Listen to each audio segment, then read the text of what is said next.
if you grow a plant in a condition with high levels of synthetic chemistry, then you may get it to grow big, but you're unlikely to get it to grow well. I would say if you take somebody who's going to the gym and they're working out every day, or they're actually a farmer and they work in the fields. God forbid they actually they're working outside. Um, they may not have massive muscles, but they're going to be strong and they're going to be wiry and they're going to be in good shape. Now you can take somebody who does, some exercise, and you can jack them up on human growth hormone or steroids, and they're maybe going to get big muscles. It looks like they got big muscles, but their bones are weak, right? And they get all kinds of things that happen to them later in life because those muscles became large unnaturally because some synthetic thing was injected into their system to cause them to appear to be stronger, but actually there's major issues in their overall system function. So I would say what we can call quote unquote high nutrient conditions or synthetic chemistry, you know, may cause things to grow bigger, but almost always causes them to grow less well. The Biological Farming Roundtable podcast helps farmers explore innovative, low input, regenerative, and profitable farming systems. The Biological Farming Roundtable is sponsored by Nutrisoil, an award-winning biological liquid fertiliser made from a big worm farm. Nutrisoil's purpose is to empower farmers to produce life-enriching food. My name is Nikala Maddock. I work at Nutrisoil. I envisage a future where farmers are rewarded for producing nutrient-rich foods and consumers have this easily available to them.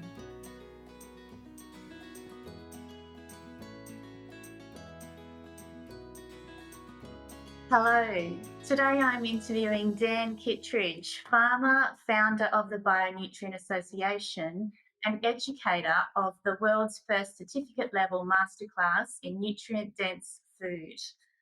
Dan is leading the way in groundbreaking research in how we can measure and understand the quality of our food, linking this directly to how the food is grown. I'm not talking about chemical residue here, I'm talking about the medicinal quality of our food and the massive variation that exists within our food supply. This is a not to be missed episode for any farmer and anyone that eats food.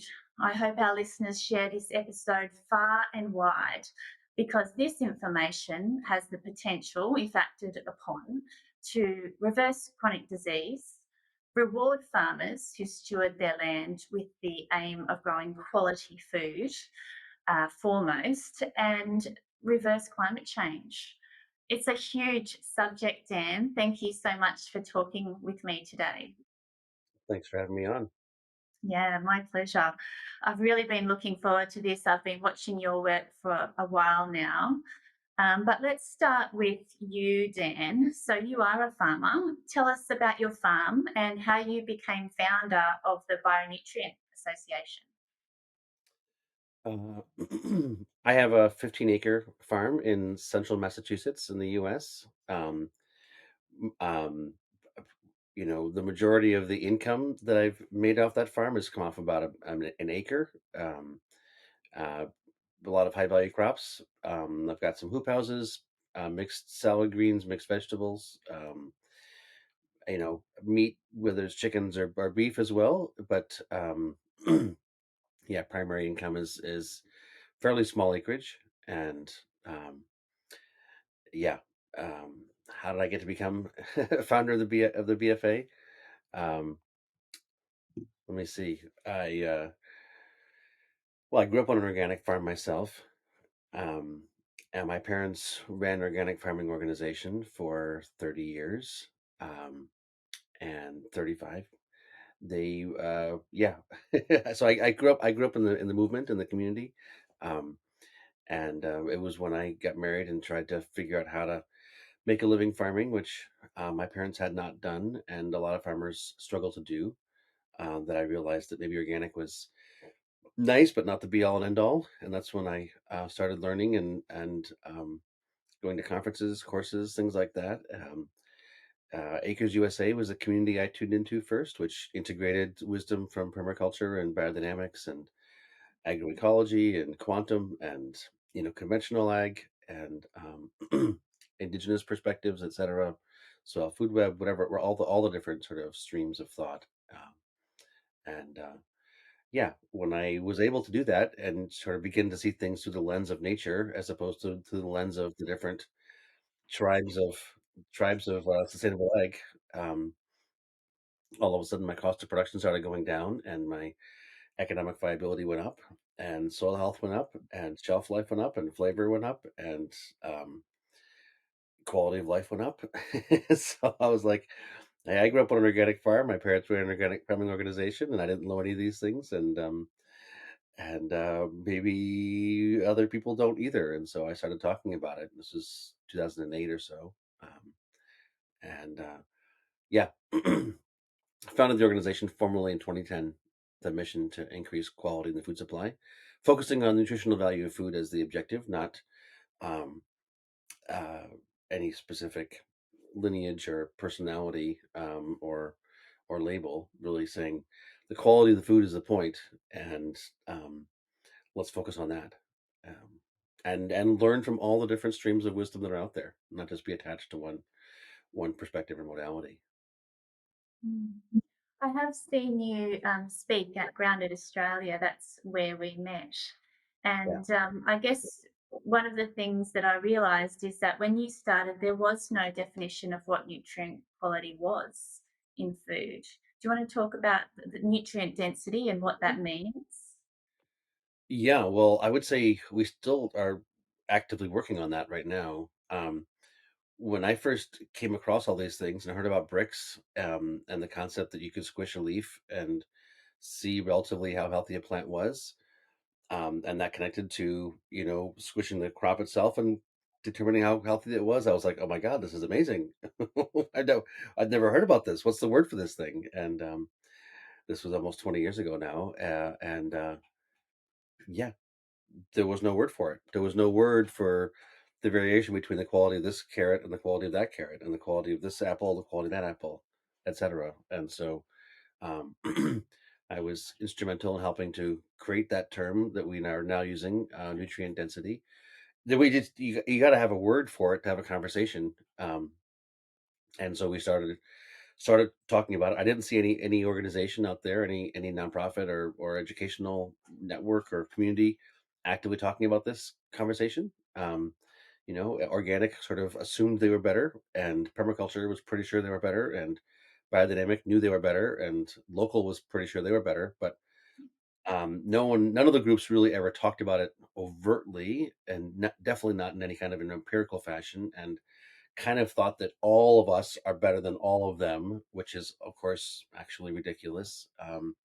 So, yeah, I mean, it's part of the process is actually even beginning to have a conversation, and so that's where we're at. Is now we've got it. Now we've got a word. Now we've been discussing it. Now we've been doing research around it for the last, I think, since 2017 is when we started really actually seriously trying to understand what the variations were in nutrient levels and what caused them, and building instruments to test it and stuff like that. And We've made a lot of progress. We've shown that variations are massive. We've shown that it looks like soil health is what is the primary causal factor for nutrient variation. So the better your soil health is, the higher the nutrient levels are, and the less well your soil is, lower nutrient levels are, which is kind of intuitive, but does not connect to local or organic or permaculture or regenerative, which may be uncomfortable for some people. And Yeah, and now the active question, and we built meters. To I've got one right here. This is the one we released a couple of years ago. This is just a really simple, rudimentary handheld flash of light meter you can use to flashlight the carrot and get a reading back on your smartphone screen in real time through spectroscopy.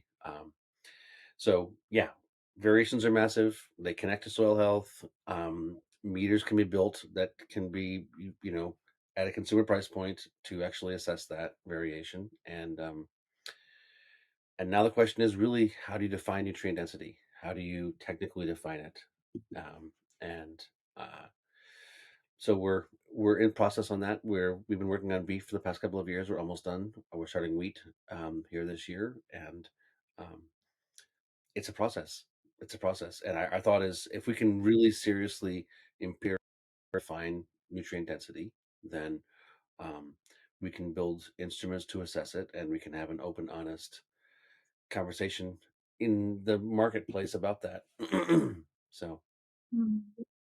yeah, It's I'm not sure. amazing work, Dan. I mean, so many farmers have been scrambling around trying to prove that their food has better nutrient quality so they can get a premium price.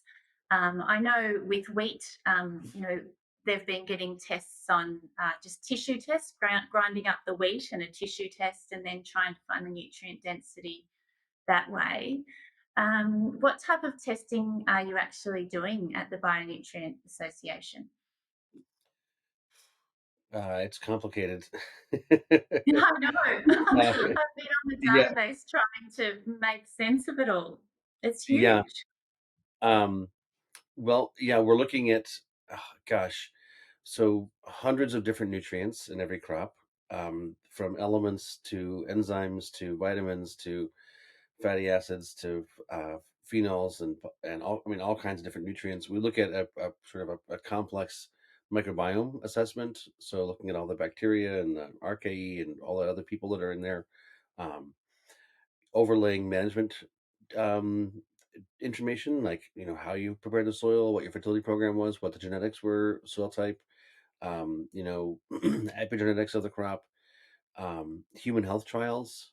Um, so our thought is that nature has patterns that uh, can be understood through a scientific framework, and and um, really we want to understand what those are and let that be the guide for our definition of what quality is. So, um, yeah, it's expensive, it's complex, it rapidly gets into language that most people can't understand because it sounds like fancy words. But yeah, basically, rather than us say we know what good and bad are, our thought is let's do a deep um, look at all the different things that vary and let nature show us what looks like better and worse are. So, um, yeah, There's just so many questions I have. I don't know in what order to ask. You said expensive. So let's talk about that. So you're a farmer, and the Bionutrient yeah. Association has been founded by yourself. Where does the money come from? It must have been huge. Yeah. When we were just an educational organization and we were just doing workshops and courses and conferences and things like that, it was not really a problem because most of the money was coming from people, registering and attending and things like that. But setting up labs and engineering handheld meters and building apps and all the software and all the back end support and logistics has it's been many millions of dollars we've had to raise and spend over the past number of years now. Um, um, it mostly is coming through philanthropy. I mean, basically, we're an NGO, right? We're an educational organization. We're not a company, and everything we've been doing as far as research has been and will continue to be completely in the commons, open source, non-proprietary, not locked up, not black boxed, like open and free for everyone in the world to have access to. And so to do that kind of research means then you have to have funding that is not coming from investors. Because if you have an investor, then they want to control the outcome so they can profit off of it. So then that's what an investment is a return on investment. So um, yeah, I would say one of the biggest problems has been that because there is no, this is a new word, and there's no scientific literature. I mean, we've been starting to publish papers now, but there is no established a formal school of study, and then therefore granting, you know, agencies and research funds that are being directed by big, um, whether they're governmental agencies or any other research agencies. It's really been haphazard, and It's been philanthropists and broad-minded people that can see the big picture individually. A lot of small dollar donations. There's been some companies that have been putting in, 10, 20, 50, 100,000 dollars, who get the big picture and see that, not only is that mission aligned with their company, but also, this is something they can do to help benefit the broader movement. So catch as catch can. Basically, our thought is to at least establish a basic definition of nutrient density in a crop is about $1 million. And how many crops are there? Wheat, oats, barley, rice, oat, rye, beef, chicken, pork, turkey, lamb, um, apples, blueberries. You start to add up the crops, and there's a few tens of millions of dollars we need to actually get this job done. And so that's basically the limiting factor. Our thought is, once we've raised that money and used it, and effectively, if we could have $25 million check next week, we could have 25 crops defined in 2 years. And then once those crops are defined, developing meters that are able to test those crops is not that much more difficult. And Yeah, our thought is we could. That's the lever, really. It's when you have the science done and you have the people who buy food able to actually honestly determine, like, this carrot is 80 out of 100, this carrot is 20 out of 100. I'm going to take the 80, but leave the 20 on the shelf. I'm going to tell my friends that this brand this week is better than that brand. So my friends will all buy this brand as well. And so it's getting the consumer pull through to begin to, cause the better stuff to leave the shelf and the worst stuff to stay on the shelf, which we think is going to be the incentive which drives the farmers to focus on quality instead of volume. Because right now the market pays you on volume, some basic aesthetic and other kind of metrics, but nutritional metrics are really not incentivized, right? You get a high test weight grain, you get a test that has more pounds per bushel, or um, that's nutritionally superior. That is a much higher nutritional value thing, and farmers who are doing that are not really getting the premiums for it. Um, and No. Let's change that. Let's decommoditize food. Let's have farmers not be price takers but price makers. Let them, those who are doing a good job, be able to say, to the market, okay, who wants my exceptional quality stuff and how much are you willing to pay for it? Because actually people are starting to fall apart, physiologically get sick. And our thought is, like, there's going to be some companies out there who want to say our crackers are better, our bread is better. Let's um here we can say it is, and you can know it is because we've done the science behind it. And then if they're going to pay the farmers, an extra 15%, that's nothing compared to the price of the loaf of bread. The wheat cost is minimal in relation to the retail cost. So getting a farmer a premium and then being able to make claims about being superior, I think it's going to be beneficial for everybody involved in that process. Absolutely. I mean, change is scary, Dan. What you're talking about is huge, and it will affect not only farmers in a positive way, but it may affect farmers in a a bit of a threatening way. Potentially, what's going to be the difference between someone who's growing in a drought and someone who's having a really good year? What's going to be the difference of variety? There's so many varying factors Yeah. that a farmer might feel a bit out of control about. Talk me through those factors and how farmers can feel secure, I guess, and I know you are, that you're on their side. Well, um, whether it's a drought or flood, everybody in your county or area is experiencing it, right? It's not just unique to your farm. And um, the better soil health you have, the better resilience you have to make it through that climate imbalance, whatever it is. The more soil organic matter you've got, the better the biological system function is. The more well functioning your soil is, the better resilience you've got. Full stop. Period. Um, um, so it's just in farmers' best interests to have better soil health because we have these climate extremes happening, it seems like, with some regularity. Which is, I think, why a lot of the cutting edge insights for agronomy globally are coming out of Australia. I mean, why Oh, did permaculture come from Australia? Why is who was his name? Yeomans and the all the that all his work, and why is biodynamics at such a large scale? Why is organic at such a large scale? Why? I mean, I think because of Australia's ancient, worn, weathered soil. You actually need to work more in harmony with nature to have a shot of making it. And a lot of parts of the world are a little bit spoiled because their soils were in better shape. And you could say you guys are ahead of the curve because your soils are more worn out, so you've had to figure it out sooner. There's some brilliant people on the planet that are Australians. I was, when I was down there in December, it was like, oh my god, like, there's not that many people that live in Australia, but if you look at the number of brilliant agronomists and knowledgeable thought leaders, like, you're completely over sampled. Like, there's the ratio of like really, really brilliant people in the movement and the number of people in the country, like, average out over 8 billion people, and you get way more than your fair share of of of insightful leaders.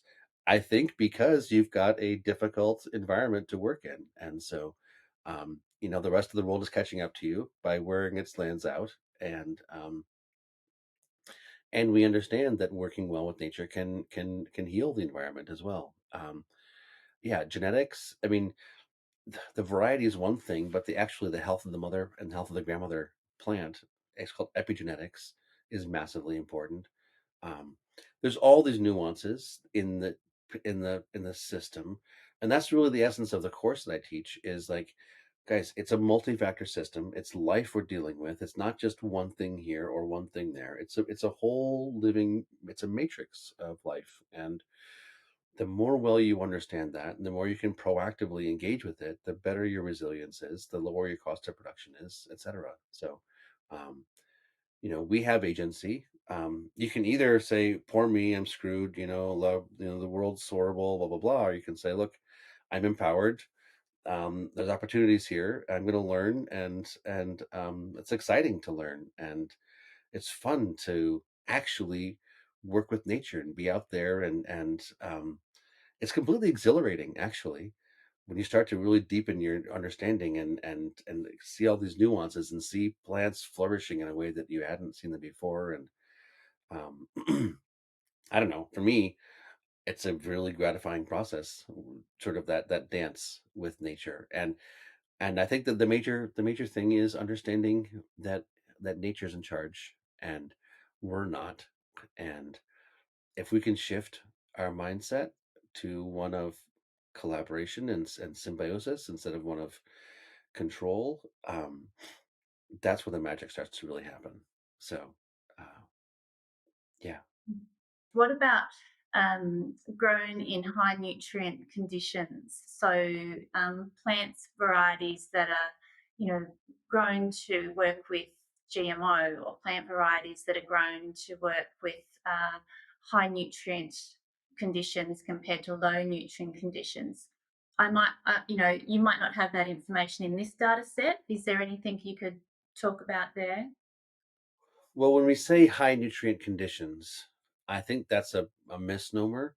What you're talking about is high levels of fertilizer. If you grow a plant in a condition with high levels of synthetic chemistry, then you may get it to grow big, but you're unlikely to get it to grow well. I would say if you take somebody who's going to the gym and they're working out every day, or they're actually a farmer and they work in the fields, God forbid, they actually they're working outside. Um, they may not have massive muscles, but they're going to be strong, and they're going to be wiry, and they're going to be in good shape. Now, you can take somebody who does, some exercise, and you can jack them up on human growth hormone or steroids, and they're maybe going to get big muscles. It looks like they got big muscles, but their bones are weak, right? And they get all kinds of things that happen to them later in life because those muscles became large unnaturally because some synthetic thing was injected into their system to cause them to appear to be stronger, but actually there's major issues in their overall system function. So I would say what we can call quote unquote high nutrient conditions or synthetic chemistry, you know, may cause things to grow bigger, but almost always causes them to grow less well, lower nutrient levels, etc. Um, that being said, my experience as a farmer and a lot of farmers I know who are really doing this well are able to equal or exceed the yield levels of farmers using lots of synthetic chemistry, fertilizers, naturally. So you can accomplish high yields of high quality. It is possible to have both, but only when you have a balanced nutritional level coming from a well functioning microbiome. Are the nutrients coming from the soil, from life, or are they coming from a bag? Um, and so, yeah, I would argue that one of the best ways to destroy soil and to cause plants to be susceptible to infestation and disease and to spend unnecessary money to profit big companies who actually have an incentive to sell you stuff and not your well-being is to add fertilizer, right? That's a great way to destroy soil carbon, to kill soil life, to make sickly plants that are susceptible to infestation and disease. It's really is it's great business for agribusiness. It's just not great business for farmers or soil health or eaters or um, ecosystem function or anything like that.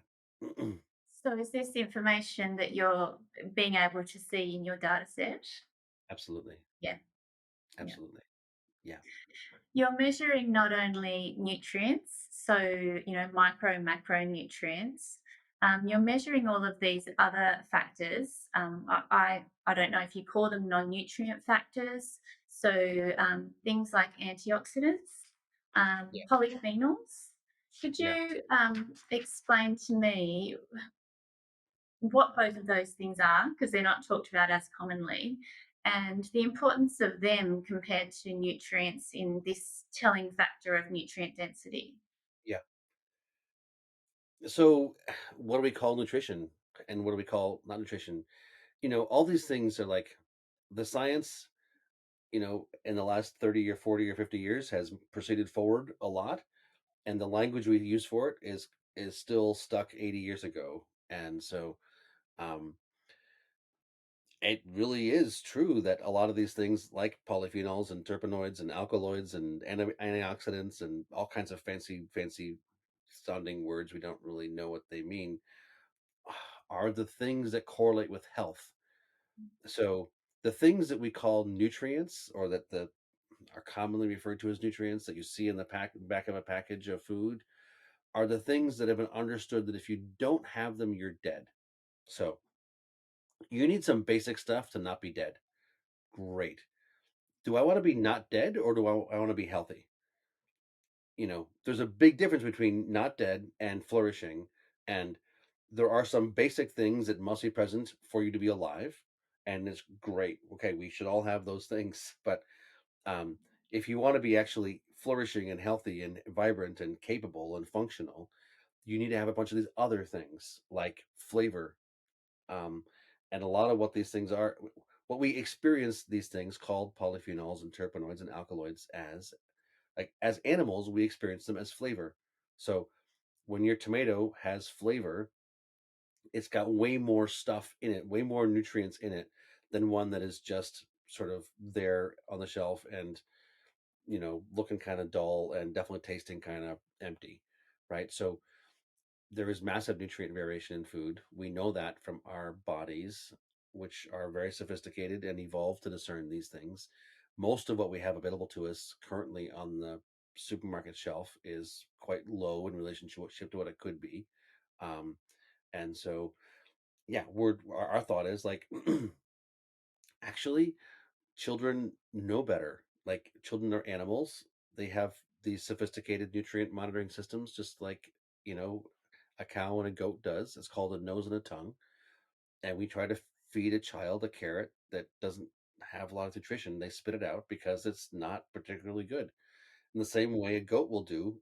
It'll walk right by, or a cow will walk right by certain things like nah, meh. Like it looks like great grass. The cow's like, yeah, not so interested. I'm gonna go over here. Because there is massive nutrient variation, and just because it's a carrot doesn't mean it's great. And so, yeah, that's what we're trying to figure out is, you know, within carrots, what is exceptional, what is pretty crappy, and what's the variation. And within beef, within milk, within rice, all crops, there is massive nutrient variation in all crops, all foods. And that's not the way the government looks at it. That's not the way industry looks at it. Everybody, the dominant system assumes things are all uniform. They're not. They're not. They're not at all uniform. And yet that's the way the whole system of food industry is treating it. And yeah, so we're just trying to create a new, build the science around this fact so that we can have a different story to tell, and we can support people in doing things that are better for themselves, which also equals being better for the soil and the environment. Yeah. I think it's so, I don't know, beautiful or remarkable that the soil and food are just so similar as a soil and humans, how these things function. So very much in soil health, it's the same. If a plant doesn't have these secondary metabolites, it's going to be susceptible to pests and diseases. You're Exactly. saying that's exactly the same for humans with these antioxidants and polyphenols and things like that. Yeah. Yeah. I mean, why is it why is it that when there's a cold going around, some people get it and are knocked out for a week and a half, and some people get a sniffle and then like keep going? Why is it that when there's a mildew going around, some fields get totally taken out and some fields get barely have anything happen at all? Because of the underlying health status of the human or the plant. It's called an immune system. It connects directly with the level of these compounds that correlate with vigor and vitality and flourishing.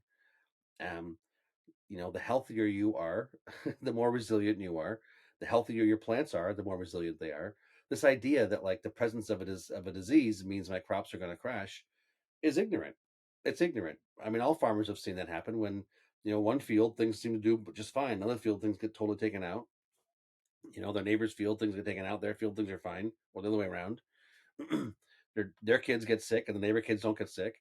Like it's not that there's the the disease is choosing one and ignoring the other. It's that one has a healthy immune system and the other one doesn't, and that connects massively to what you build your body out of, your level of health, what the plant builds its body out of. Right? These are all really simple, obvious things that are kind of common sense, and it doesn't take anybody's being a rocket scientist to say duh, that makes a lot of sense. But for some reason it's not part of the conversation. There's all these assumptions that people are, like everybody repeats certain things over and over again. They're like, it's like the what is it, the boy who what was it, the emperor's not wearing any clothes, like, and the boy was like, hey, emperor's not wearing any clothes. And everybody was like, actually, yes, yes. But I wasn't going to say that. I wasn't going to say that. Well, I wasn't going to say that. I don't want to be the person who said it. Like, I feel like I'm the boy who said the emperor's not wearing any clothes. I'm like, guys, look, this is obvious. I was like, yeah, it is obvious. Well, let's just deal with it then. Let's not stop pretending it's not reality. Let's deal with it. So, Well, I think that's the remarkable part of what you've done is that we're all saying there was a problem. We're all saying that this food is more premium because I'm growing it with healthier soil, but no one really had that information. And this is what you're building. And I've had a bit of a play on the database. Like it's there's so much information because there's drop down menus you can choose from, and yeah, what I did find, I'll just look at the blueberry because that's, it was the first one there and easiest to look at.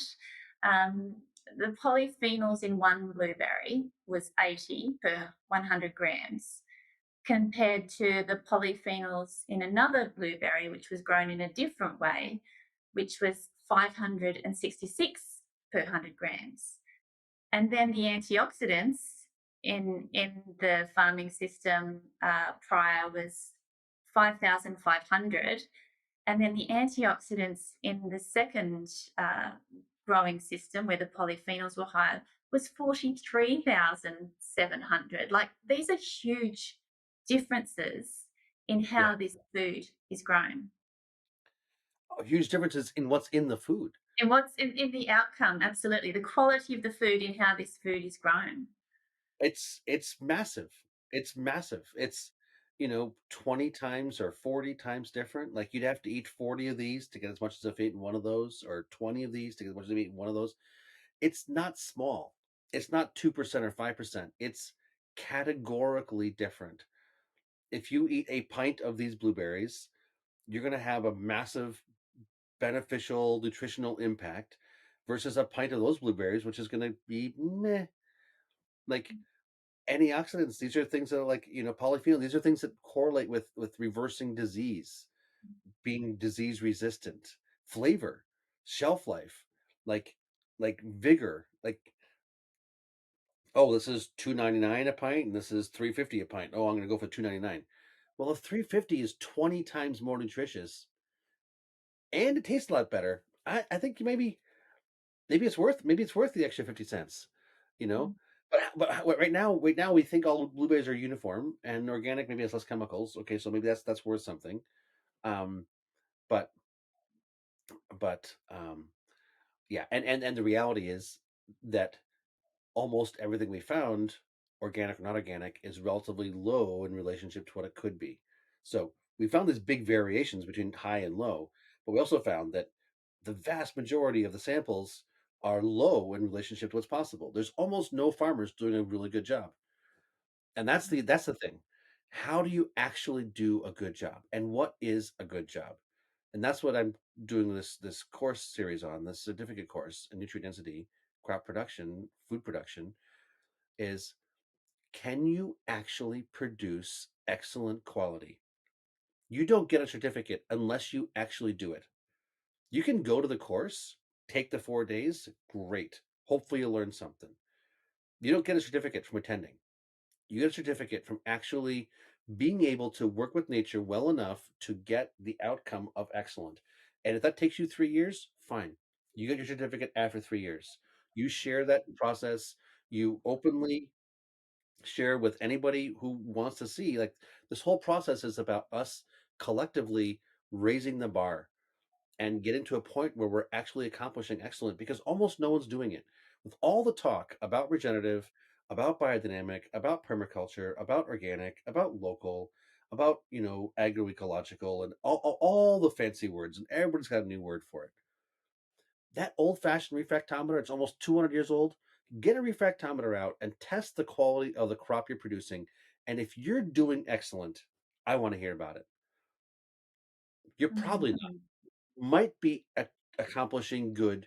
Most people are accomplishing average.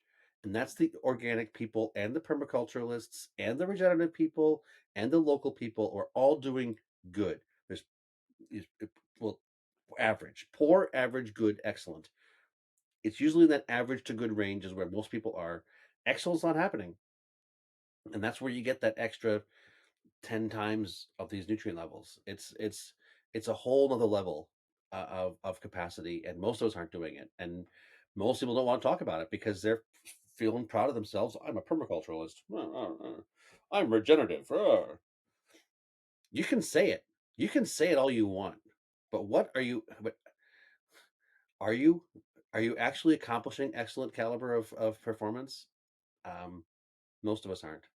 Let's talk about this course because I didn't know that. I thought, great, certificate level. I've had a look at the all of the subjects in the course. I think some of them are like it certainly goes through all of the standard things. There's some out there things in there as well. So what did I see? I saw paramagnetic things in there, and I saw, oh, what was it? It was talking about, I won't say how you put it, but the business and the medical industry, and Mhm. changing, that like there's huge subjects in there as well as the hands-on how to do that. I talk Um, about consciousness and intention and all that kind of stuff too, which I think is a big part of the puzzle. Um, Yes. Tell me, yeah, can you tell me a little bit more about that? uh, are you a mother? Yeah. Yeah. So, what do they say about dogs and children? You can't fool them. Like how you engage a child, what the energy is with which you engage that baby has a massive impact on whether it cries or not. Um, the way you engage your plants has a massive impact on how they do. They're not just pieces of like plastic that you're manufacturing in a factory. They're actually sentient beings. The earth, nature is alive. Like we have to get into this understanding that we're dealing with a beautiful, amazing, living reality, and our state of heart and mind and being is massively important. And we can't just go and act like it's a factory floor and everything's a piece of machinery, and it doesn't matter whether we're pissed or whatever's going on in our heart. Like we're dealing with life here, and if you're gentle and loving and caring and sensitive, then all kinds of things come through, and all these nuances actually that are massively important you're able to dial into and implement. It's a living system. It's life. It's how do you treat someone you love? Sensitively, thoughtfully, attentively.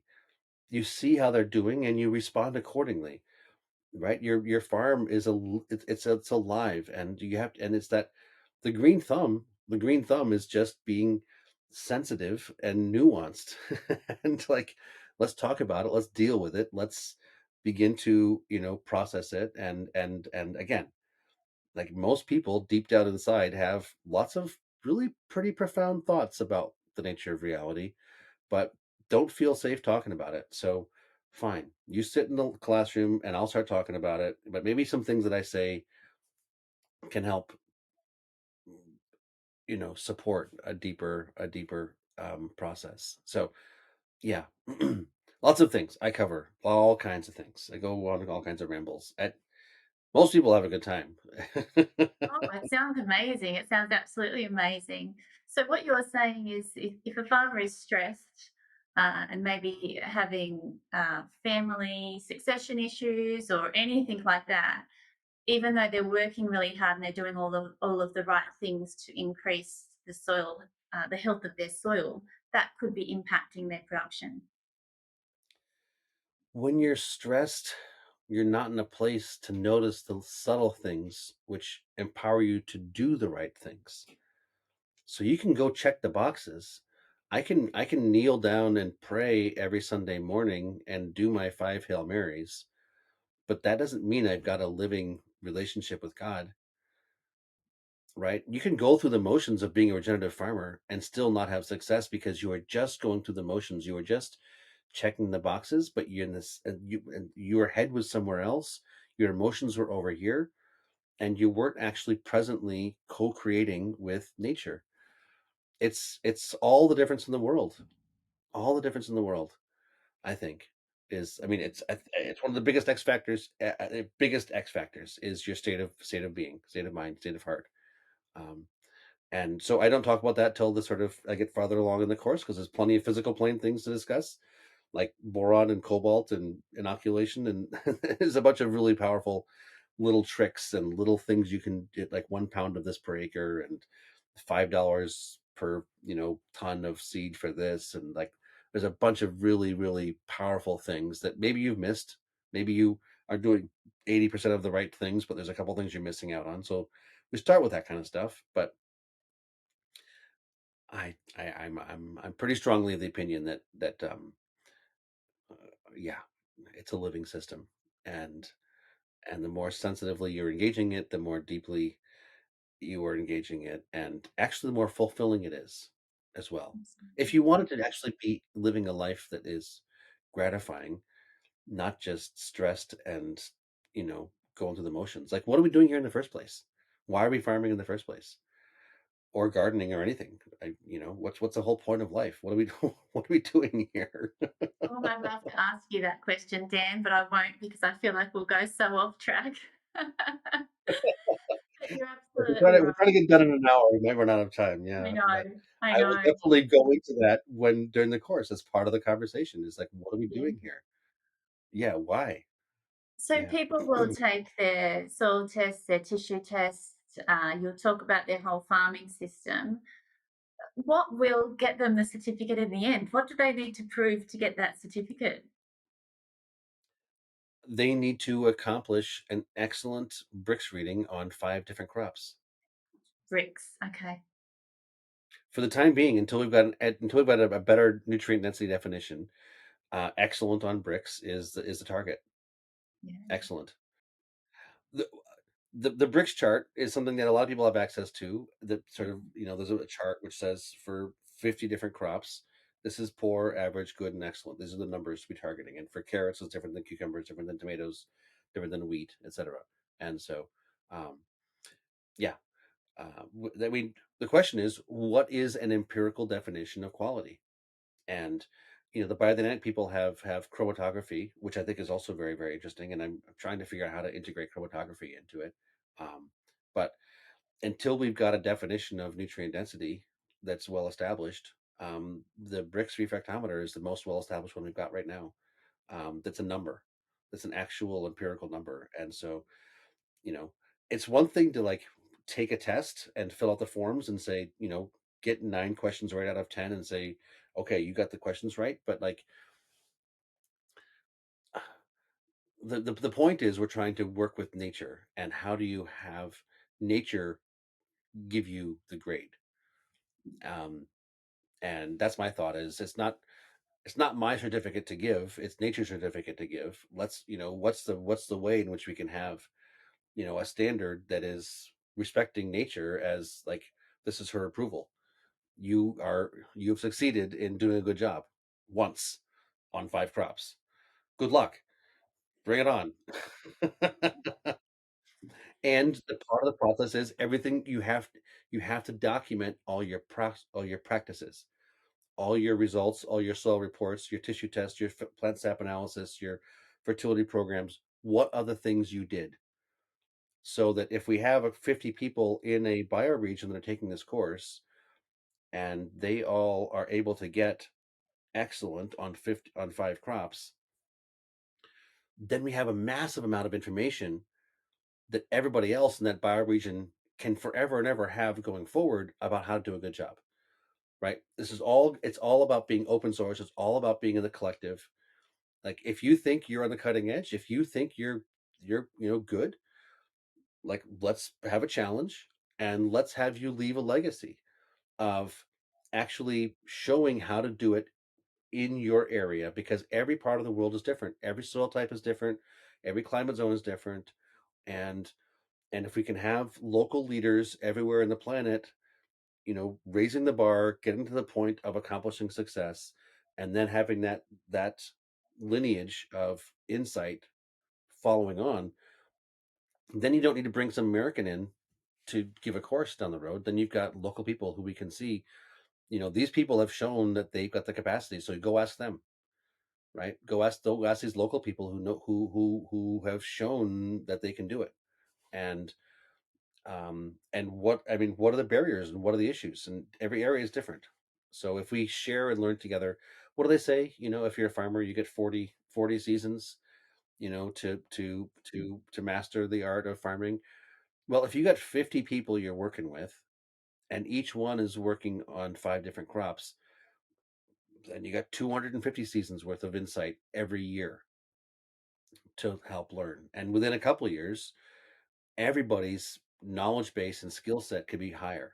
And that's the idea is let's all get to a higher level of function, because we all actually deep down inside know that while we may be doing decently well, probably a lot better is possible. So who wants to go on that ride? Who wants to be part of that conversation?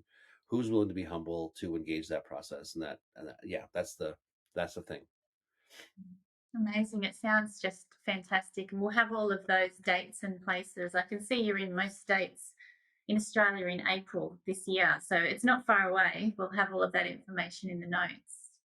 Yeah, Mhm. it's dankittredge.com is the website, and it's a two-part. So there's 2 days in the fall and 2 days in the spring, and we do that. So the first 2 days are going to be in April, and then the second 2 days will be in September of 2025. Yeah. So, Dan, you have so much information already. I mean, what is your interpretation of what is producing the best quality food? Is it cover crops? Is it non-synthetic fertilizers? Is it compost? What is it? Can you give a summary of Dan Kittredge's idea? I know. I mean, this is huge.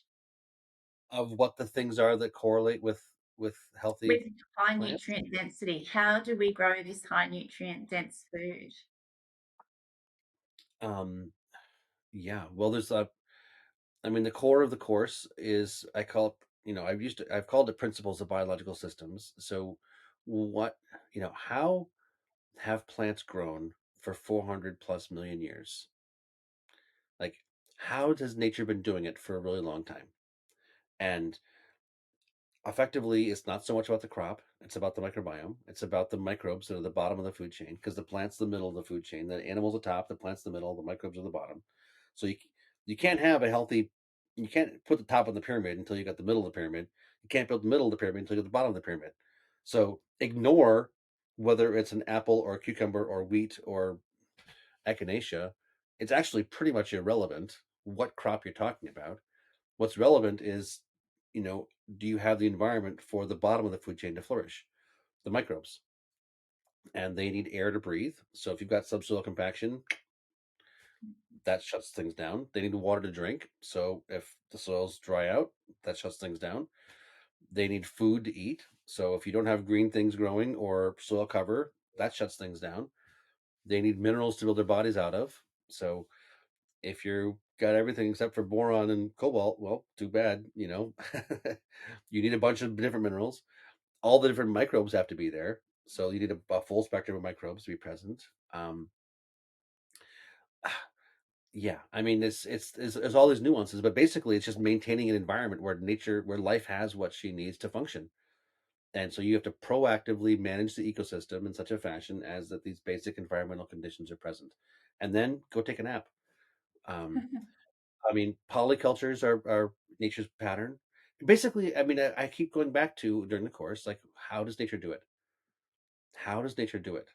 And if you're doing things that are in violation of nature, you're violating nature. If nature's your mother and you're violating her, I mean, I don't want to be too visceral, but like, and there's a lot of things we do which are actually deeply destructive. And just because everyone else does them, and because that's how it's been done for the past number of decades, does not make it the right way to do it.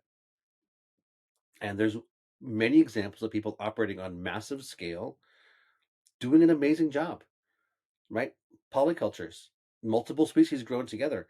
You can do a 2,000 acres of wheat with a few other things in there and just get a different head and actually double your income per hectare, you know, and have all the benefits of a polyculture if you're willing to get out of this monoculture is the only way to think about it box. So we have to be willing to question our assumptions, and the data is there, the science is there, the other people who are leading and showing how to do it on any of these pieces are there. It's just about integrating it. All the streams of insight are already there. There's no really new information. It's just about integrating it and actually identifying our own blind spots, and being willing to face them and address them. And like, if you don't want to, well, understand that's going to cause 15-20% of yield loss or function loss. And if you want to keep taking 3 or 4, 15-20% hits, then you're going to be down to 40%, which is where most people are. So, but if you identify those two or three things you could do differently, all of a sudden, bam, you're at the very top of the continuum. And you can demand, a price premium for quality premium, and your cost of production is probably going to be lower, economic viability be higher, ecosystem function will be better. but we've all got those blind spots. We've all got those blind spots, and it's sort of walking you through. And it's not like I'm consulting for anyone and saying and walking them through their farm and saying, okay, do this differently. It's more like I'm, you know, having a deeper conversation, and your responsibility is to listen. And when you have that like strong tug, like, yes, this is the thing I need to deal with, then that's the thing you go and deal with, right? So, or three different things. Yeah, but Um, this is where I'm going to disagree with you, Dan. You said there's no new information. You have developed a database of so much new information for us. Who, why isn't the government doing anything about this? What are they looking at? Are they contacting you? Um, where is this information sitting, and who's making change from this information? not many. Why? Um, because we haven't built a structure that supports people and profiting from it yet. Because money drives the world, and because the way the system is set up is to have money work a different way, is for the profits to go to agribusiness and the farmers to, be suckers.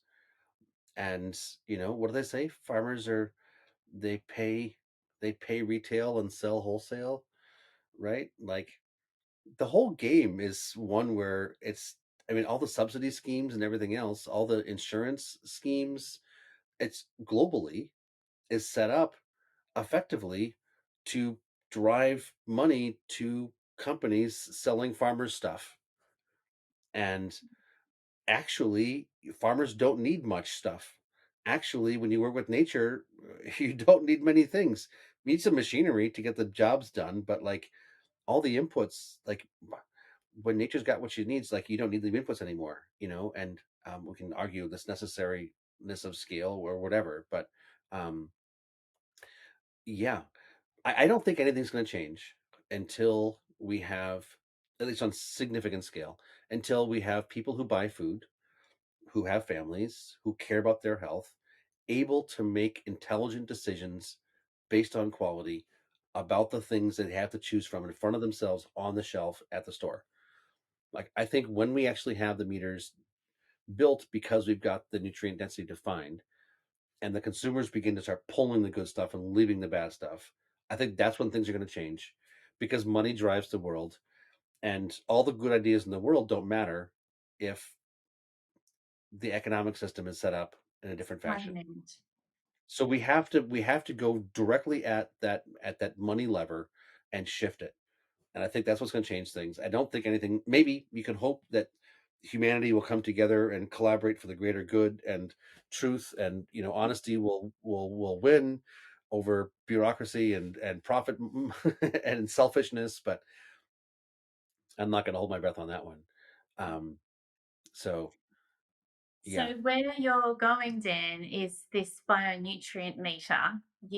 People will be walking into supermarkets and they can test the different carrots available, and then demand will buy all of the carrots that are higher in nutrient quality, probably at the same price, but then demand only those. So the food that is of less quality will be left there.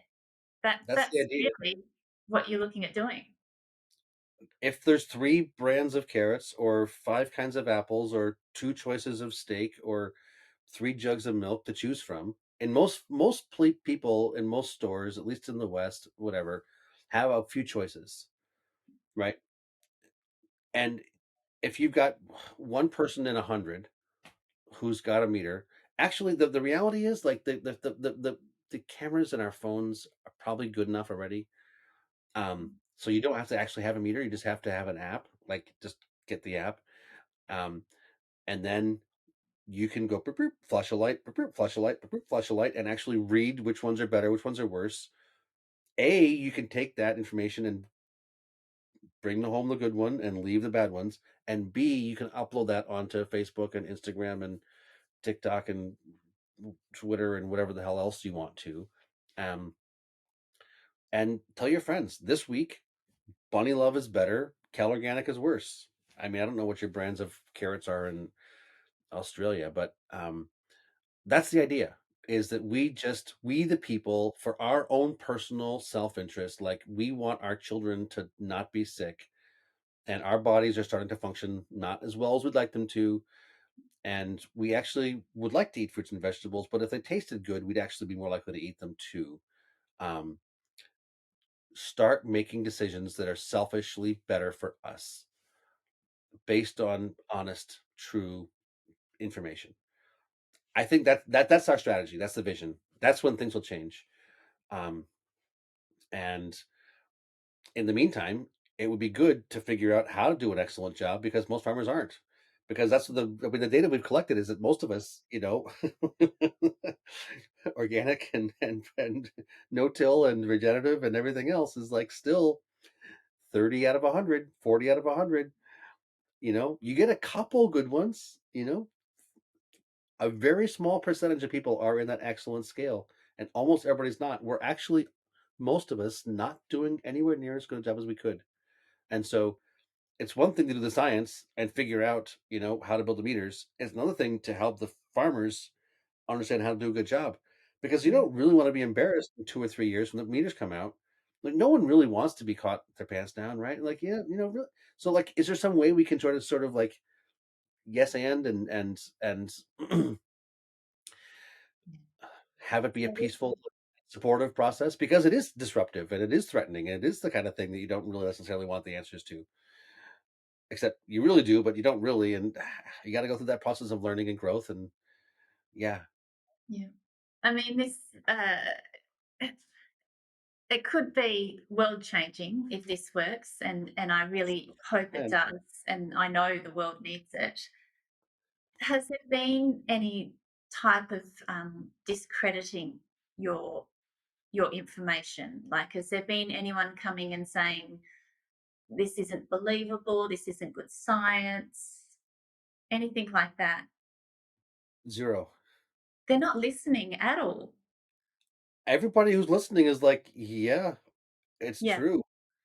I mean, we had plenty of hard scientists and big multinational corporations and people that work for governmental agencies and all kinds of quote unquote serious people who've looked at it and said yes, they're all agreeing. and Yeah, in fact saying go, go, go. And I'm like, who wants to help? This thing costs money, and we're a small NGO. Like, who wants to be part of the project? And was like, go, go, go. And I'm like, yeah. it's amazing that it took a farmer to pull this together. That's what's just so amazing. And still, after 18 years of, since I created the word, and 15 years since the organization's been around, like, I can't point out any organization anywhere on the planet who's doing something similar, or any big network that's on side and like throwing its shoulder to the wheel or Mm. anything. It's flabbergasting.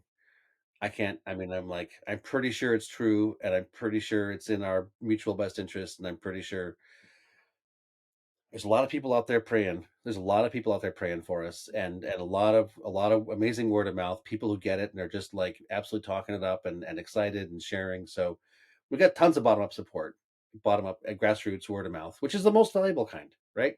You don't really want any of the rest of the kind. You want the real people. Yeah. But we all need to learn together, and we got a lot of learning to do. So, um, yeah, Yeah, it is. It's a more positive story than banning glyphosate, isn't it? I mean, that you see there's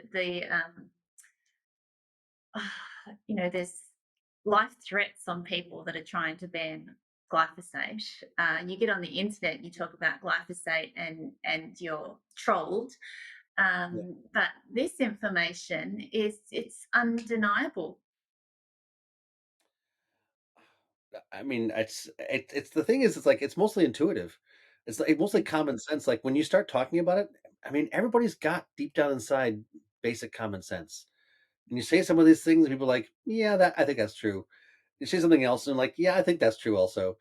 And there's not really anything to do about it, but like, it's like because we all actually are wired with intuition to discern deep things, based on our inner knowing. Like, this is part of the consciousness part. Like, deal with it. We've all got a heart. We have these knowings that we experience deep inside of us that are real. Like, I don't know, it's part of who we are. And yeah, anyway, I don't want to digress, but um Yeah. Yeah, yeah, and I absolutely. and in many cases, like, this is part of it, is like, I'm happy to work with agribusiness. I'm happy to work with big multinational corporations. I'm happy to work with governmental agencies. Like, multinational corporations, like, okay, you're selling food. Okay, you want first mover advantage, straighten up your supply chain. You can make claims and you'll make more money. Like, it doesn't have to be like small good big bad. It doesn't that's not necessarily true. There's a lot of small organic farmers doing a really crappy job from a nutritional standpoint, right? If you look at their soil health and you look at the nutrient levels in their crops, they're not impressive.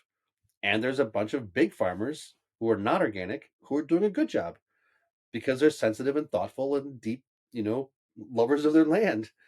And so we, like, all these, like, religious, I'm a soil food Weber and you're a, an Albrechter, and we're, you know enemies. Like, no, not true. Yeah. So the Right. bionutrient meter, Yeah. Beta. tell me, where is that at? How far away is it? And how much money do you need to really get this thing happening? You can't have a meter that tests nutrient density until you've defined what nutrient density is. Okay, so you're not there yet. There's I could I mean, I've got 3 meters sitting right here in front of me. Like, there's hundreds of meters. You can't The meter can't test nutrient density until you've defined what nutrient density is. Like, before Celsius said 0 is when water freezes and 100 is where water boils, and everything in between is 1% of the difference, you couldn't make a Celsius thermometer. Celsius had to first develop a definition of what 1 degree was before you could make a thermometer that tested 1 degree. Before Richter said this much vibration is, 2 on my scale, and 10 times that much is 3 on my scale, you couldn't make a seismometer that measured an earthquake. Until we define nutrient density, you can't build a meter that tests it, right? So where we're stuck right now is not in a lack of having meters. There's plenty of handheld meters out there. Like I said, the the camera on your phone is good enough to do it. We don't need actually other meters. We just don't know what the hell nutrient density is, and so we can't calibrate the camera on your phone to give you a reading. So what we need is the money to do the science work to define nutrient density, and then we're calling that basically $1 million US a crop.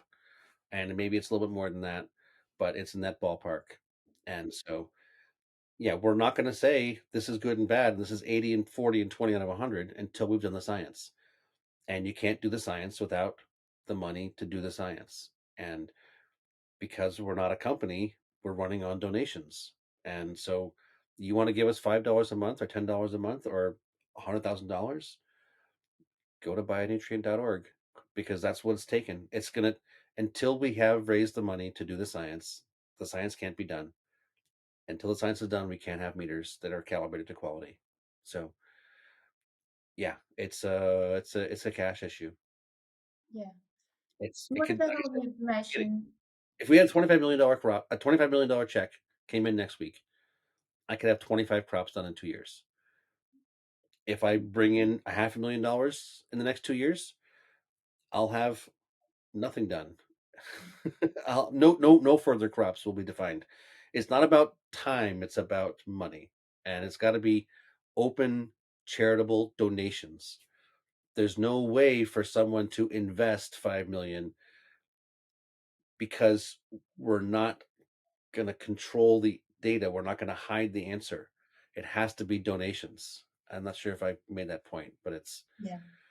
it's a yeah, sorry. Well, what about the information that you have now? That database is huge. What other science do you need to prove this? So there's a couple different things. The research we started in 2017 and went through 2021, 2022 was really to answer our first three questions, which is nutrient variation, does it exist? Because when we started this whole thing, we were like, we're pretty sure this is a big deal. And all the scientists were like, bullshit. So we're like, okay, well, we'll go check. And our thought was A, that nutrient variation was big, B, that it connected to soil health, and C, that you could build meters to test it. And so the database you're looking at is the millions of dollars we spent for the first 5 years to verify that yes, nutrient variation is massive. It does connect to soil health, and you can build meters to test it. Once we got that basically done in 2021, we said, okay, great. So if these three things are true, then our vision of what's possible about how we could change the world is a viable vision. And um, so that's when we started on defining nutrient density crop by crop, which is a much more complex. Even though that database looks like it's got a bunch of data in it, it's nowhere near sophisticated enough for us to be able to say this is 80 out of 100, 60, 40, and 20 out of 100 for overall nutrient density. For polyphenols individually, or copper, or zinc, or sulfur, or antioxidants, sure, we think it probably is great. But individual nutrients is not nutrient density. It's a much more complex.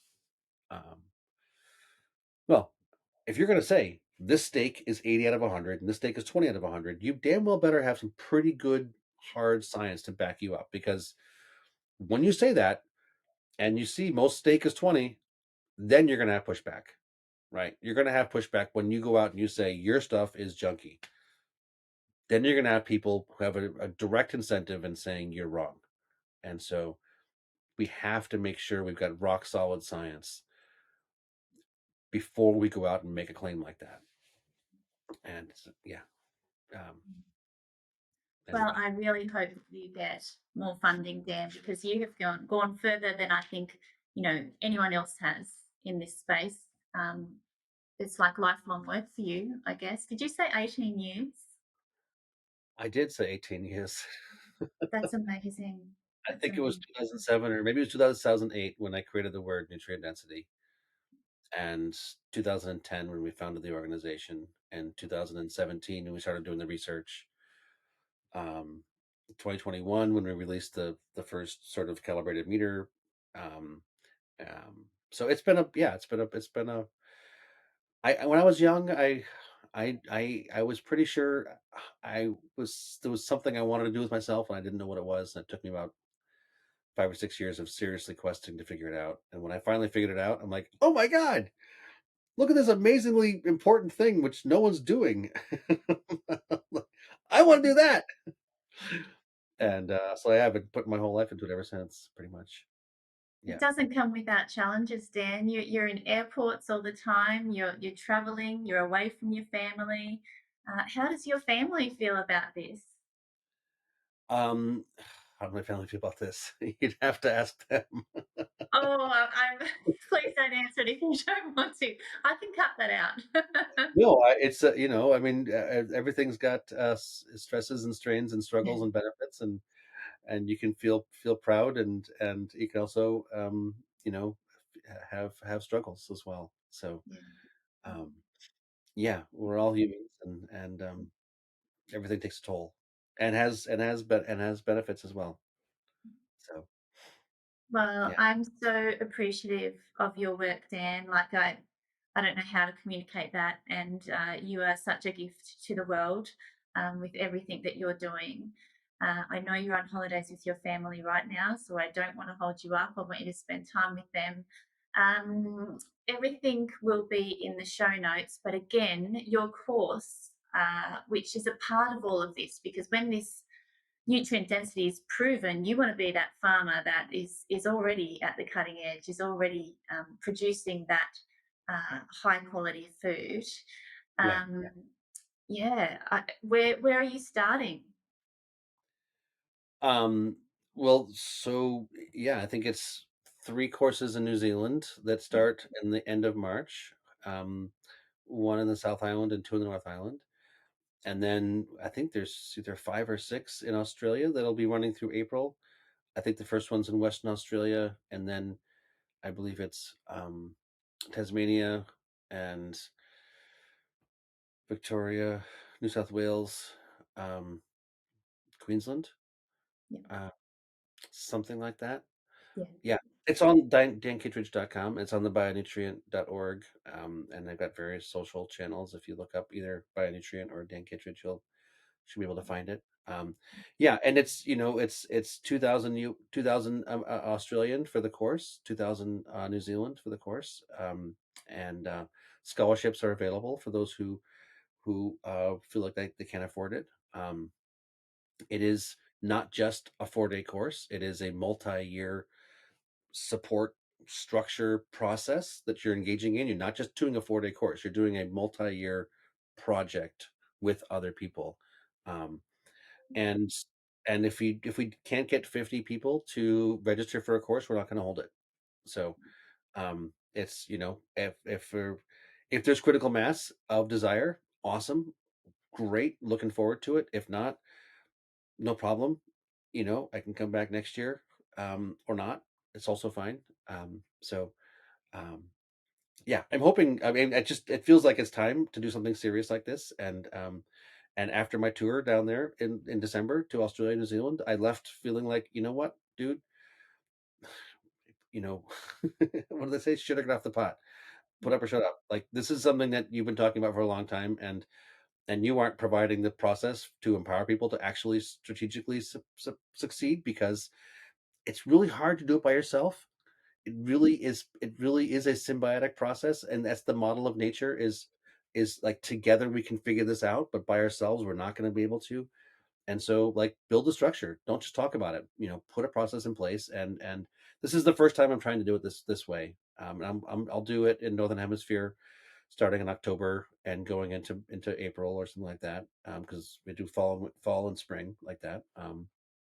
But Yeah, I'm excited. I'm looking forward to it. I think it could really. I mean, imagine we had 1,000 people who completed this through the planet, or 2,000, and there could be local leaders everywhere in all countries who actually have these skills and have figured it out, and we got a critical mass of knowledge. I think that could benefit everybody really rapidly. I think that could be really, really helpful. So it shouldn't take that many people actually going through the process and openly sharing to be able to dial this thing in. Um, That group learning will be so powerful, and building that community that can then yeah, go out and share. I think it's a brilliant course structure. Yeah. thank you. Mm. Yeah, Well, thank you very much, Dan. You have been wonderful giving me your time on your holiday. my pleasure. I really just am hopeful that this course is well attended. I don't think I'm even hopeful. I know it will be, because we are thirsty here in Australia for this information. And as you said, we're already at the cutting edge. So let's be the leaders. And Well, you've already got a bunch of good people doing a bunch of good courses, and I think you're used to having the government pay for your courses too. So there's some crosswinds, which are a bunch of other good workshops out there, and this one costs money. Um, so we'll see. But I hope there's critical mass. You never yeah, know. yeah, people will value it, Dan. They will. Yeah. So thank Great. you. Thank you very much. I hope you have a wonderful holiday with your family. Thank you very much. Please follow the Biological Farming Roundtable podcast. Share it with your friends and networks.